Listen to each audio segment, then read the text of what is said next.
Bom dia.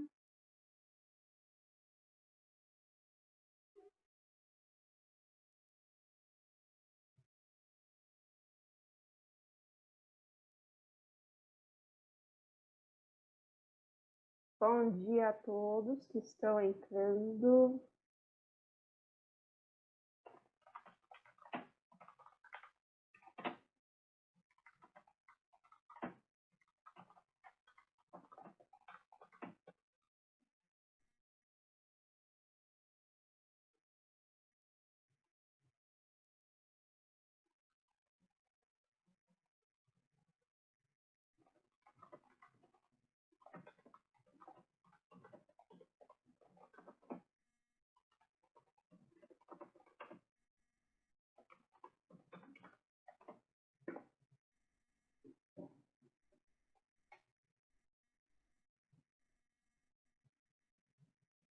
Bom dia, bom dia.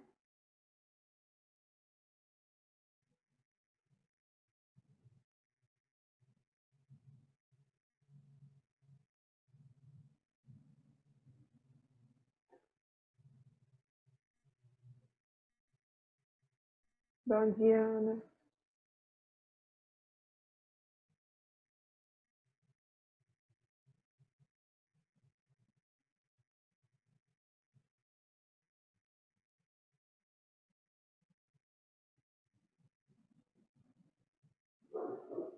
Olha só, vou avisar de novo, avisei ontem.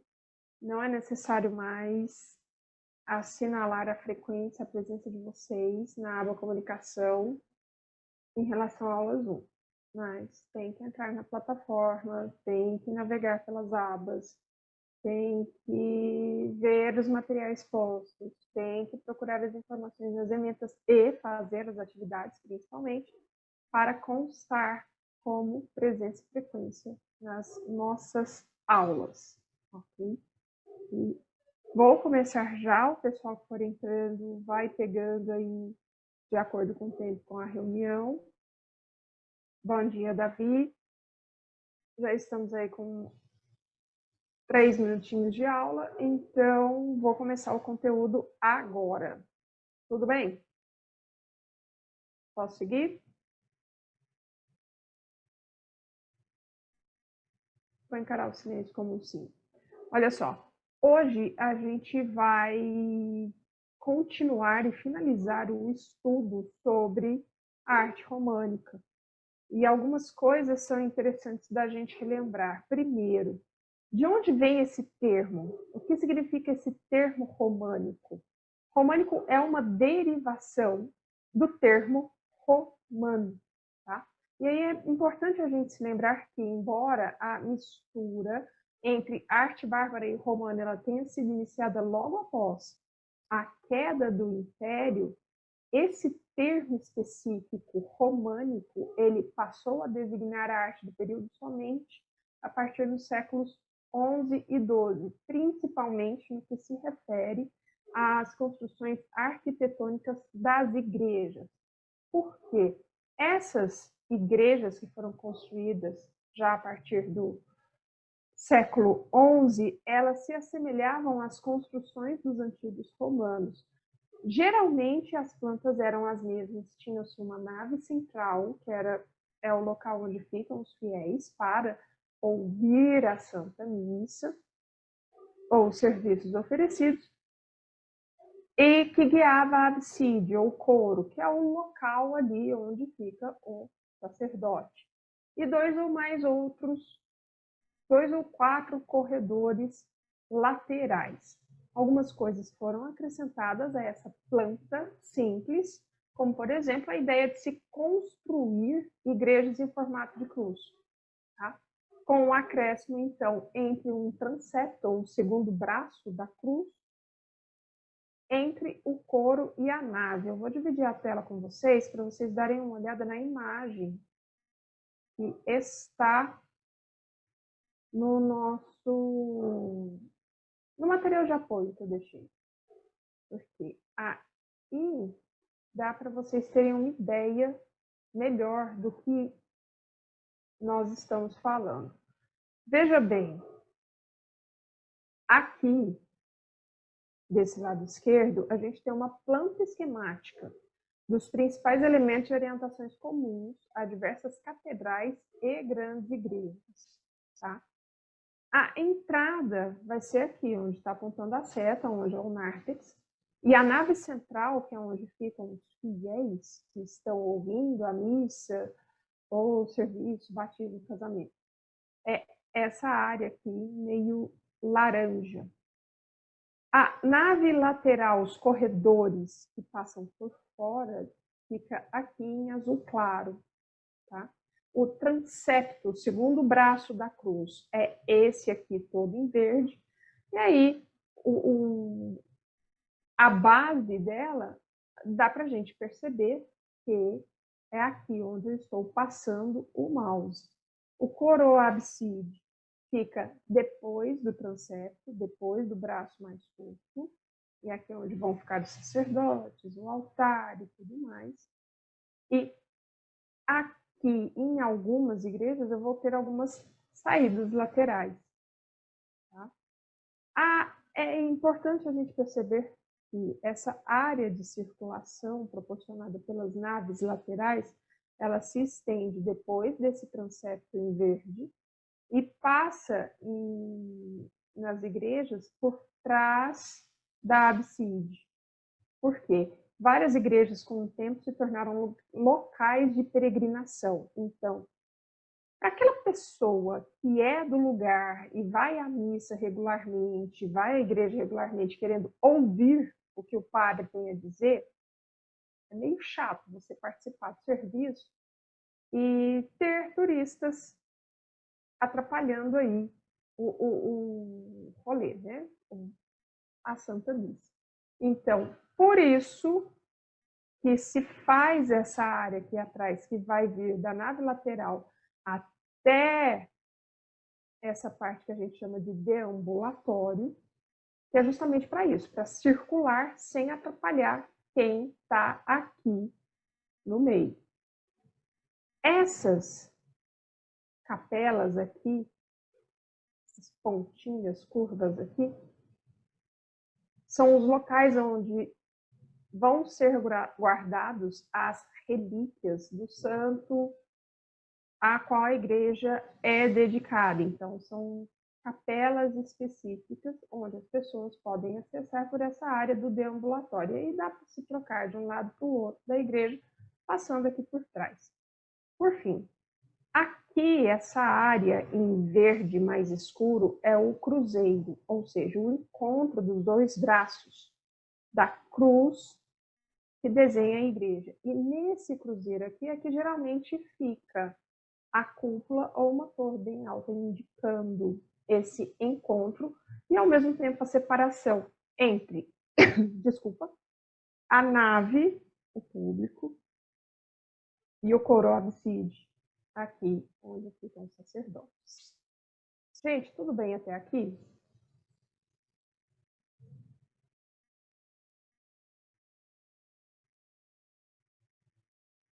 Tudo. Tá. Mariane, vê se há algum problema de conexão, tá? Essa questão da imagem estar embaçada. Qualquer coisa, se você não conseguir ver, lembra que também está no nosso material. Regiane, eu consigo te ver bem, mas foi a imagem que estava embaçada para mim. A sua, sua face estava bem nítida, só a sua do slide que estava ruim. Estranho, não era para estar. Tá, de qualquer maneira, se você tiver mais problema com isso, com a imagem embaçada, você lembra que esse material já está. Essas imagens estão no PDF, então você consegue ver lá depois de qualquer maneira, tá bom? Bom. Ok. Então tá. Vou continuar. Tá? Em relação às características dessas construções, o que esses arquitetos vão fazer? Eles vão voltar a arquitetura romana, a elementos arquitetônicos romanos, para encontrar soluções que eles precisavam para esse período. E entre essas soluções que vão ser encontradas vai ser, de novo, o uso do arco e da abóbada. tá? E isso vai ser muito significativo na construção dessas igrejas. A utilização da abóbada, de pilares maciços para a sustentação do peso da construção, de paredes grossas, tá? Para que esse peso, essas igrejas elas eram feitas de pedra. Então, o teto também era de pedra. Então, para sustentar esse peso, eu precisava ter paredes que suportassem isso, né? E quando a gente observa isso, a gente percebe que a experiência do passado ela é trazida para o presente, pelo menos para aquele presente, para resolver esse problema. Existem alguns relatos de que os tetos de algumas das primeiras igrejas eram sustentados por colunas em uma espécie de entablamento. Se a gente recordar o que é o entablamento, era quando eu coloco uma laje, uma viga, e eu vou sustentando por pilares, mais ou menos como os gregos faziam com os seus templos. Problema do entablamento. Se eu tiver uma viga, uma laje muito grande, eu vou ter que colocar muitas colunas e isso diminui o espaço de circulação dentro das igrejas. E a gente tem que lembrar também por que para os gregos isso pouco importava. Por quê?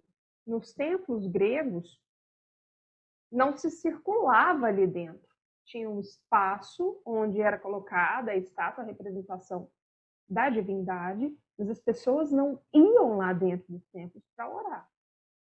No caso, quando se tem a formação das igrejas cristãs ainda em Roma, as basílicas, aí sim eu começo a inverter esse processo e a construir espaços amplos para as pessoas, a congregação estar ali dentro e fazendo participando do serviço da Santa Missa. Tá? Então, o entablamento não vai ser legal. Por isso que precisava ter outra estrutura para se ter espaço. Em outras, tá? A gente tem o teto, que era feito de madeira, mas que, assim, pegava fogo com facilidade, tá? Colocando em risco aí várias pessoas, principalmente se elas estivessem dentro da igreja no momento que o fogo começasse. Além disso, a madeira não permitiu um acabamento final, uma decoração final muito primorosa. Então, começou a se tentar fazer tetos de pedra com grandes vãos de circulação e a abóbada aí era perfeita para isso, tá? Pelo menos a estrutura da abóbada. E aí nós vamos ter, então, alguns tipos de abóbada diferentes que vão ser utilizados e eu vou passar adiante para vocês. Esses tipos de abóbada, o primeiro deles vai ser a abóbada de berço, que é esse estilo aqui, a gente faz um semicírculo, né? Cujo arco é ampliado lateralmente pelas paredes, mas que apresentam algumas desvantagens, porque o excesso de peso do teto aqui poderia causar desabamentos e a luminosidade interna era fraca. Por quê? Se eu abrisse grandes vãos nas paredes laterais, eu poderia enfraquecer a sustentação desse teto e aumentar ainda o risco de desabamento. Só para vocês terem uma ideia de como essa abóbada era usada, dá uma olhada nessa imagem. Esse aqui é o Arco de Tito, em Roma, tá? E ele foi construído como uma abóbada de berço. Dá uma olhada aqui na abertura.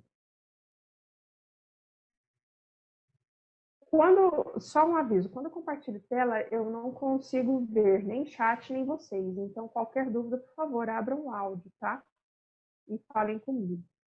Seguindo adiante, nós vamos ter a abóbada de aresta, que vai ser a intersecção em ângulo reto de duas abóbadas de berço, apoiadas sobre pilares. Olha só, como eu tenho uma abóbada aqui e a segunda abóbada de berço aqui, e o encontro delas bem no meio.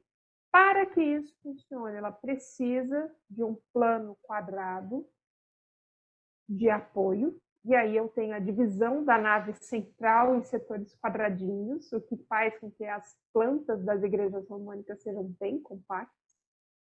Mas eu tenho algumas vantagens, porque eu tenho a obtenção de uma maior leveza e uma iluminação interna também bem maior.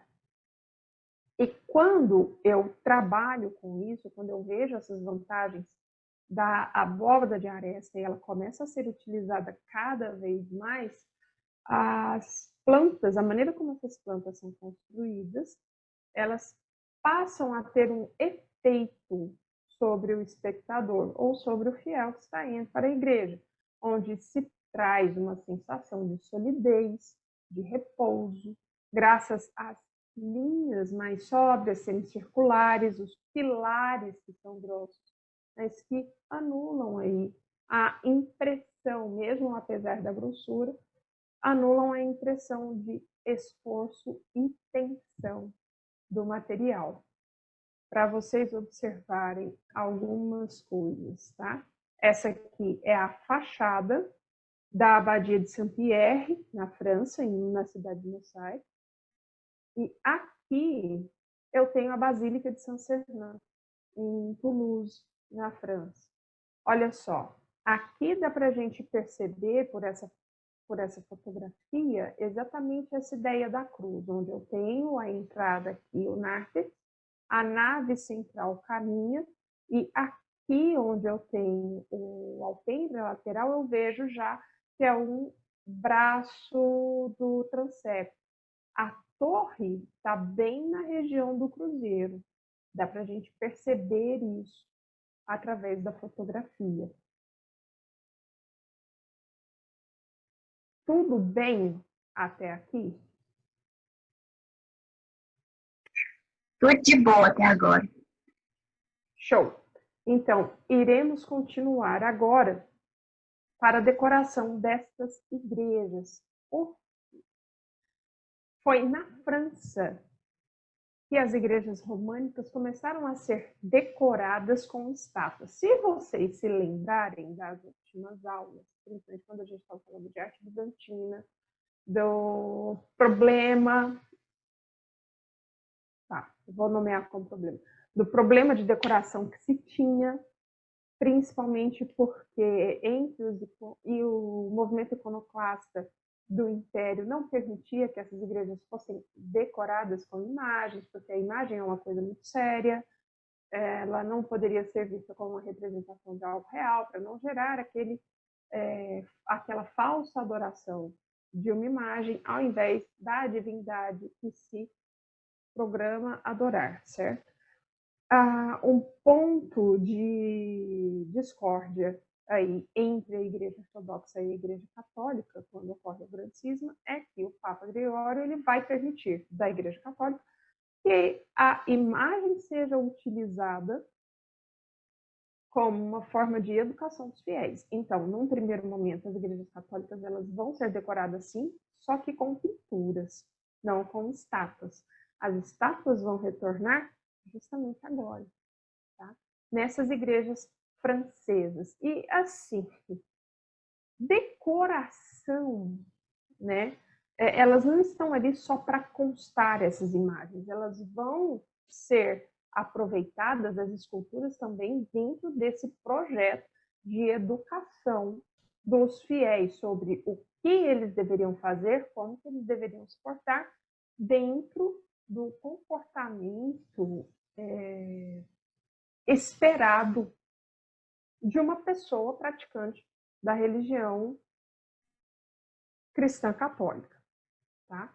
E, nesse sentido, os pórticos, as entradas, os pórticos, os portais, são exemplos excelentes de decoração, ou, de novo, errei, decoração não, de como essa prática ela era importante. Né? Então, aqui. Por quê? Para vocês entenderem o que é um pórtico. Aqui a gente está na fachada de Saint-Trophine, em Arles, na França.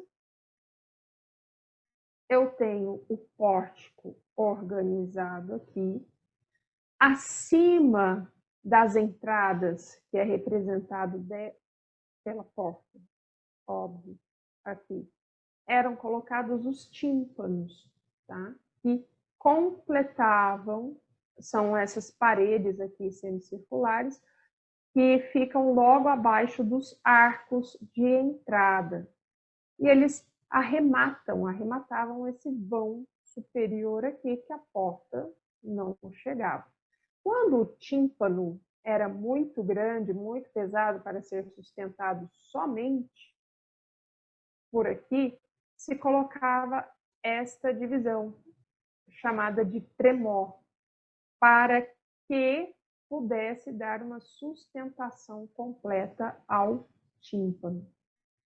E, no primeiro momento, esses espaços se tornaram as áreas mais ocupadas pelas esculturas.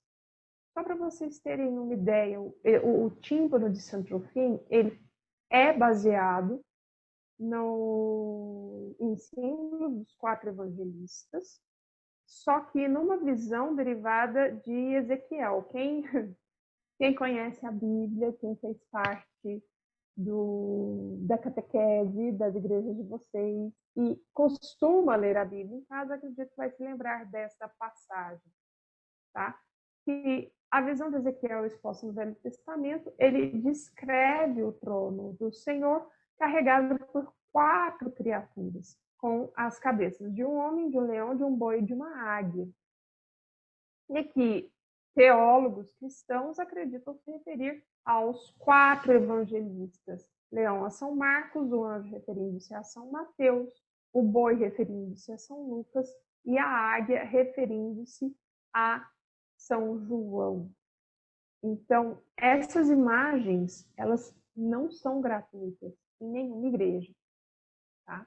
Essa aqui é apenas um exemplo de como elas são aproveitadas dentro desse processo de utilização das igrejas como forma de ensinamento.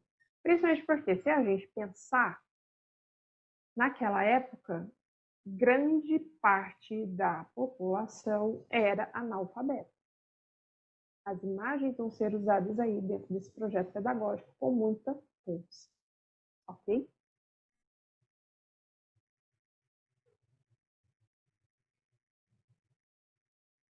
Ai, ok.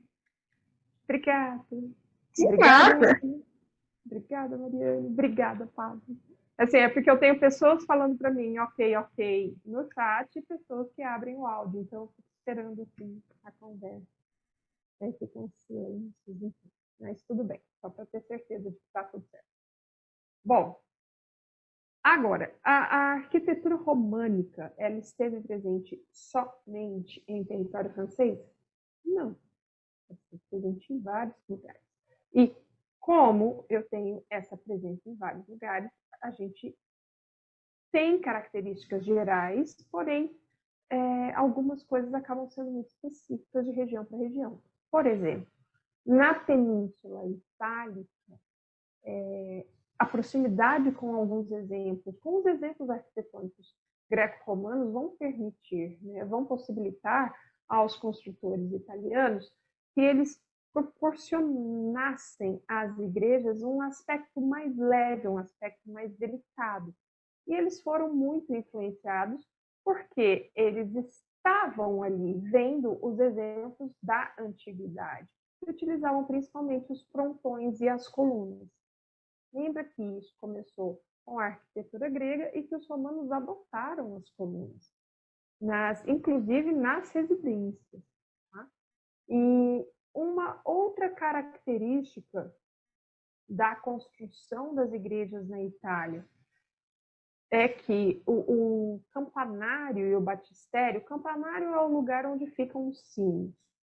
O batistério é onde fica a pia batismal e eram realizados os batismos. Eles eram erguidos em prédios separados. Então, eu tenho, na verdade, a igreja, uma construção da igreja em si, uma segunda construção que vai ser a torre do campanário, e a terceira construção que vai ser o batistério.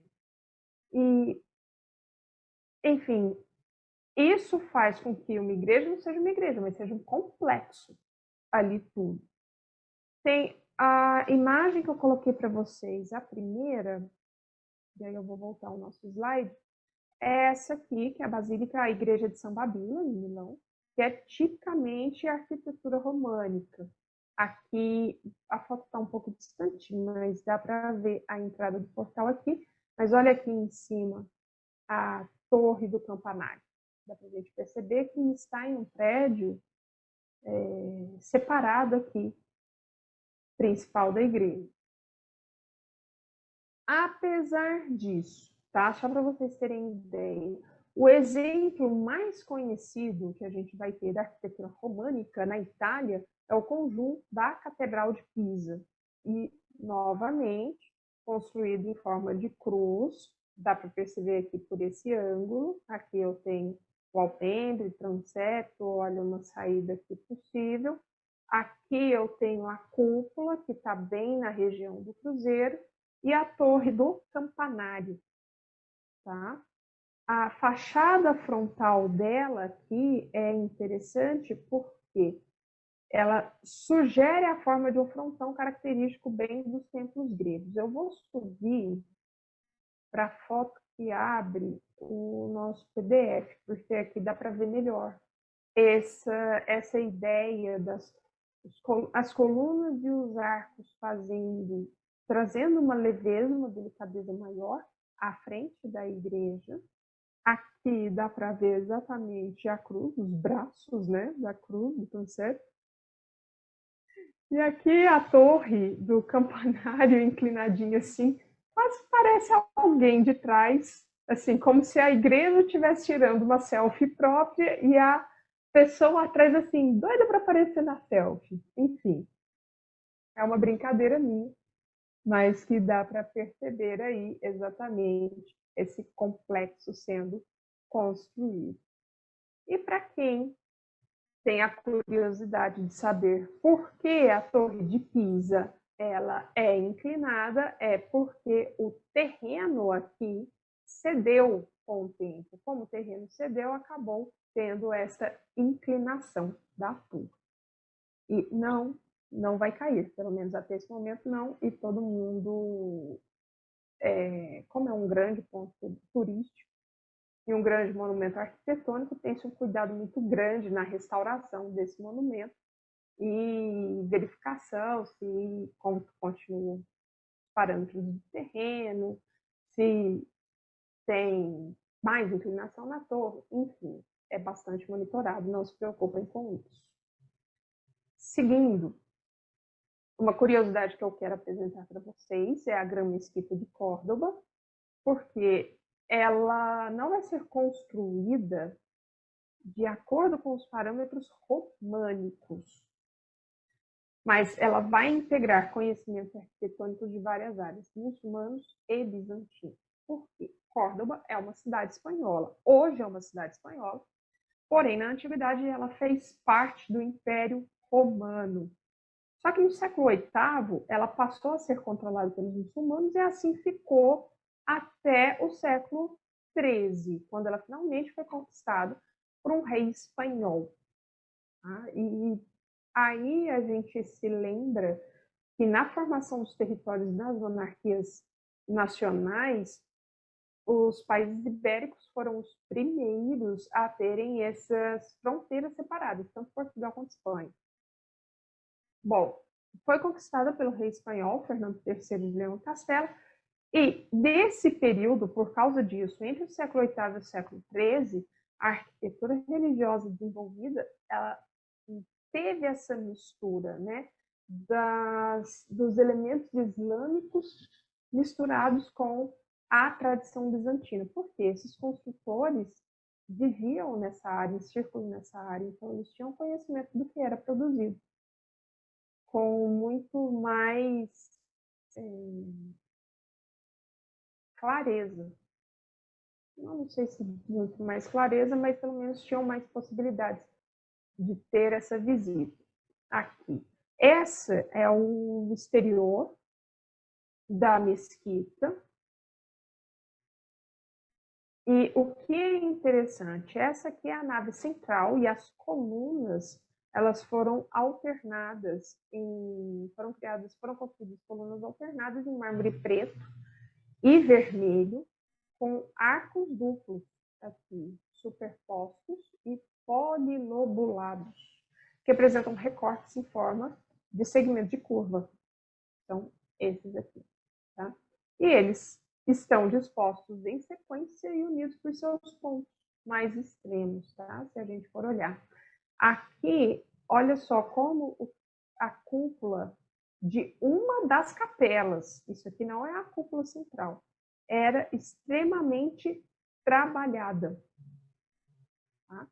Agora sim, a gente vai para a cúpula central da mesquita. Ela é extremamente complexa, dá para olhar aqui como que eu tenho os arcos que formam uma estrela de 8 pontas, os mosaicos que são dourados, né? E fazendo aí toda essa imagem, esse trabalho.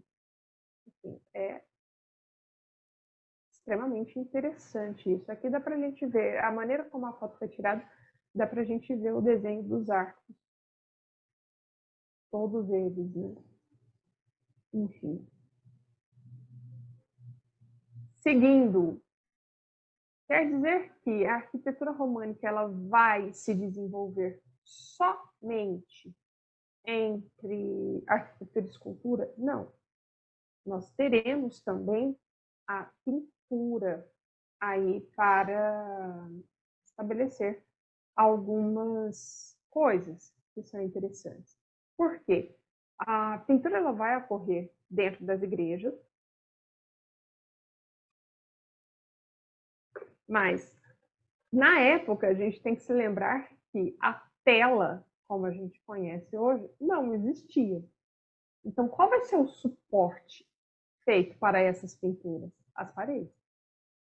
Então, as paredes, as espessas paredes, as grandes áreas de parede, lembrando que se eu abrisse grandes vãos para entrada de iluminação, eu poderia causar desabamentos, então eu tenho parede livre ali para dar e vender para esses pintores fazerem a sua arte.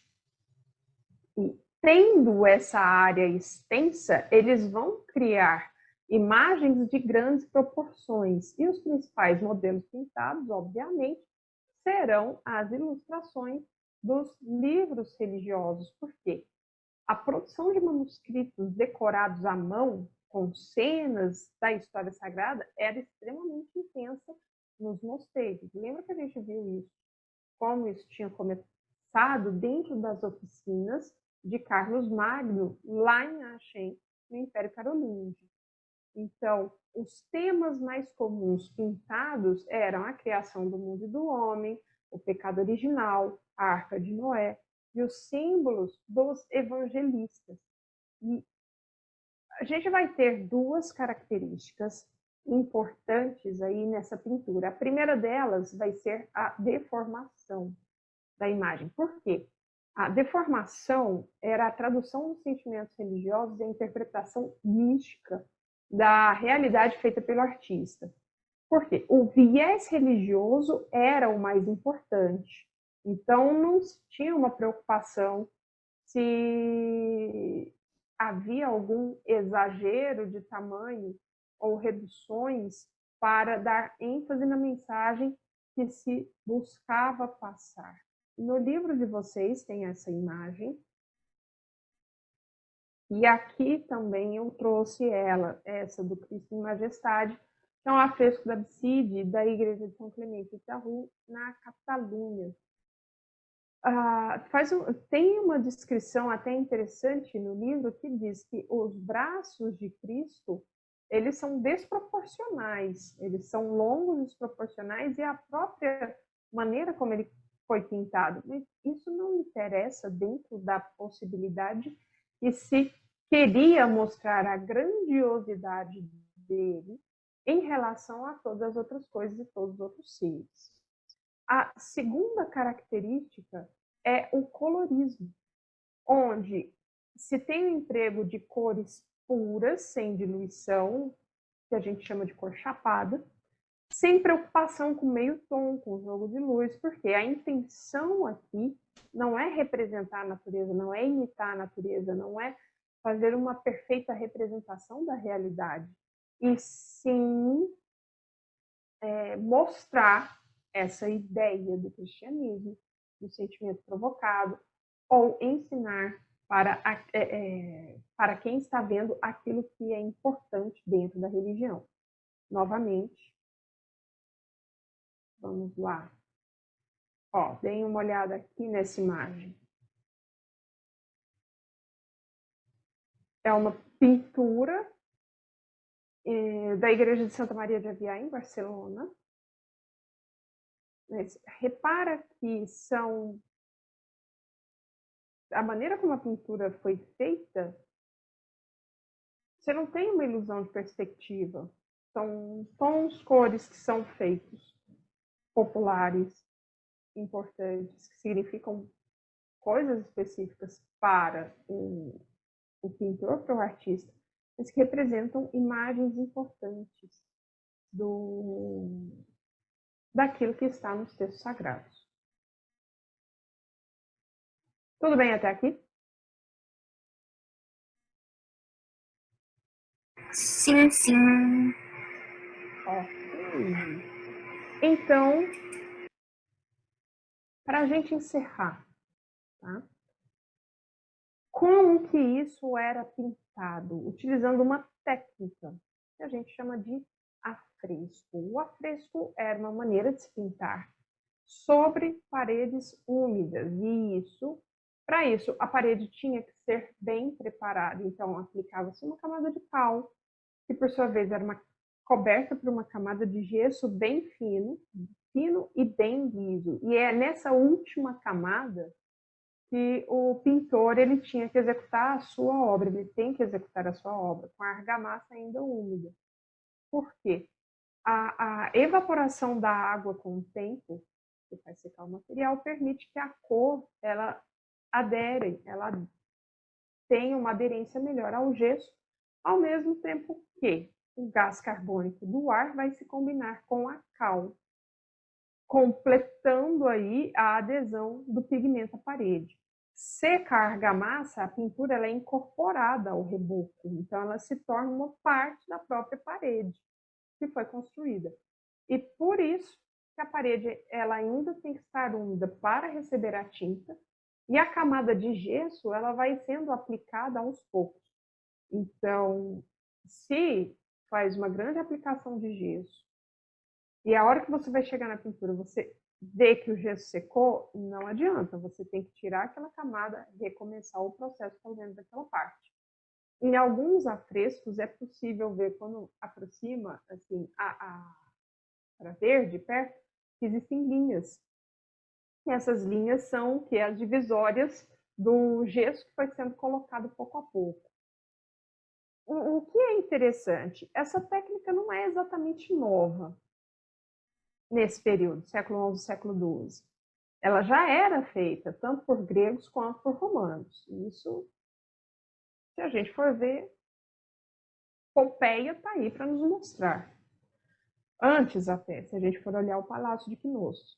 Mas, a partir da arte românica, é que ela começou a ser refinada em termos de eu conseguir algum conhecimento técnico para, ao invés de simplesmente passar a tinta por cima, de cabeça, eu ter um esboço em cima do gesso para, aos poucos, ir aplicando a tinta. Fazer, então, com que essa pintura ela fosse mais pensada, mais detalhada.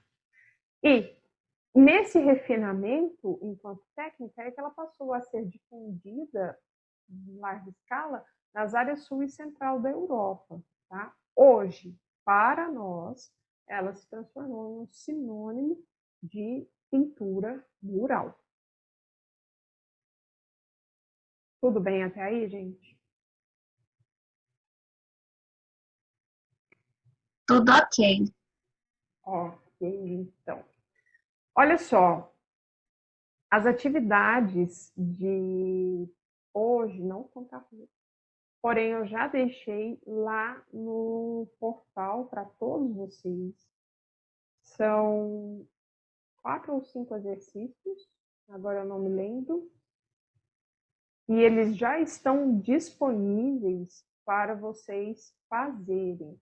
O que eu gostaria que a gente aproveitasse nesses minutinhos finais é que vocês entrassem na plataforma e fossem fazer as atividades. Eu vou permanecer aqui. E a partir do momento que vocês têm dúvidas sobre isso, a gente já vai respondendo isso num bate-bola aqui para que vocês respondam bem. Quais são as características deste questionário? Esse questionário está todo dentro da plataforma. Vocês têm uma chance de tentativa. Tá? Enquanto vocês não enviam ele todo, vocês podem ir e voltar nas tentativas, nas questões que foram feitas, mudar as opções sem problema nenhum. Mas a partir do momento que vocês apertam o botão enviar tudo e terminar, não tem outra chance. Segunda característica, a nota que está no questionário não é a nota real, tá? Porque eu não uso, até por uma incompetência minha, eu não uso a configuração de notas da plataforma, eu ainda tenho que aprender a fazer isso. E a maneira como eu elaboro o esquema de notas de vocês, eu já tenho uma planilha própria que eu, desde o ano retrasado, eu fui fazendo isso, fui refinando como transformar este aproveitamento de vocês em notas, então eu já tenho tudo pronto no Excel, em separado. Então eu pego esse aproveitamento de vocês e uso em planilha própria.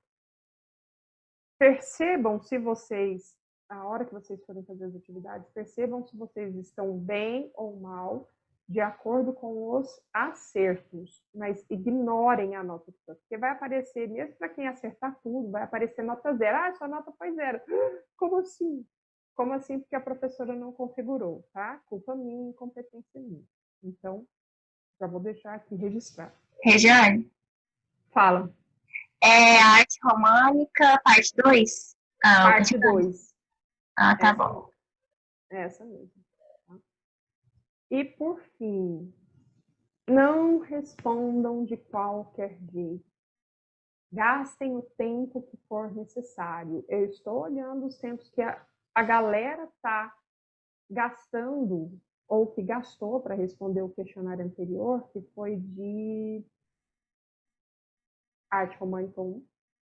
Certo? Ah, não, arte romântica não.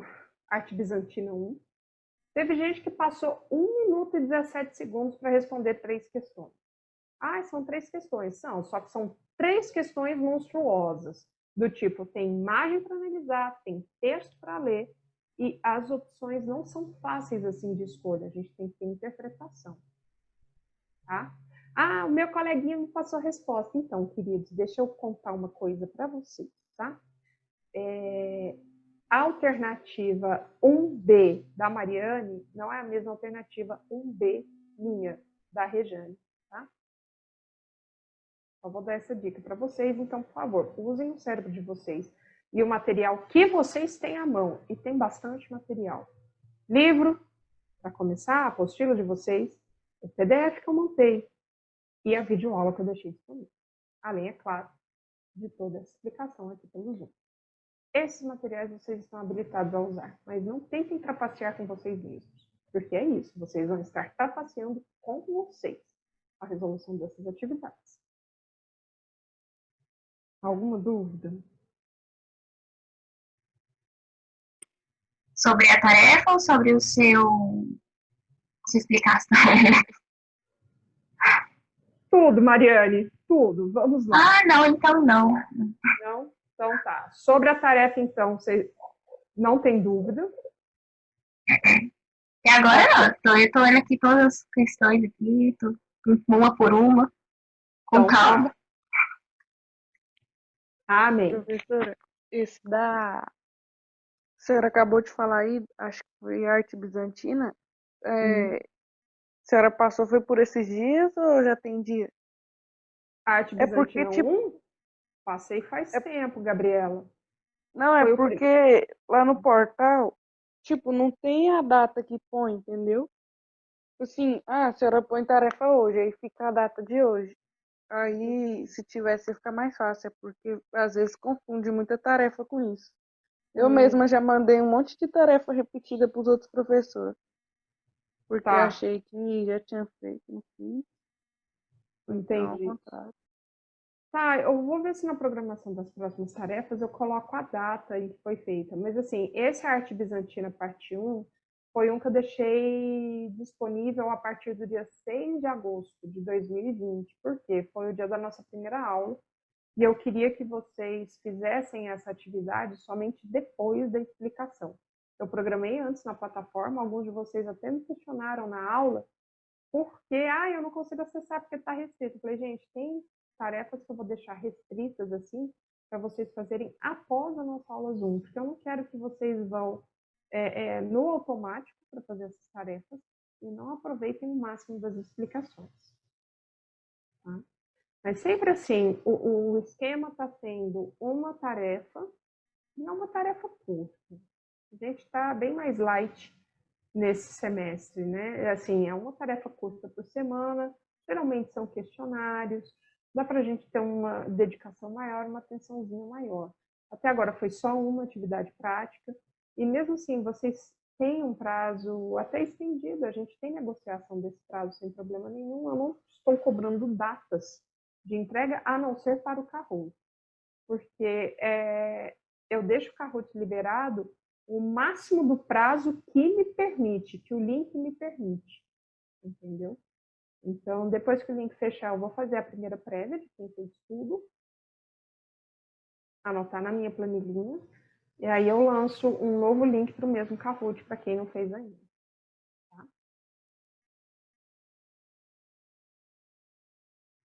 Tudo bem, Gabi?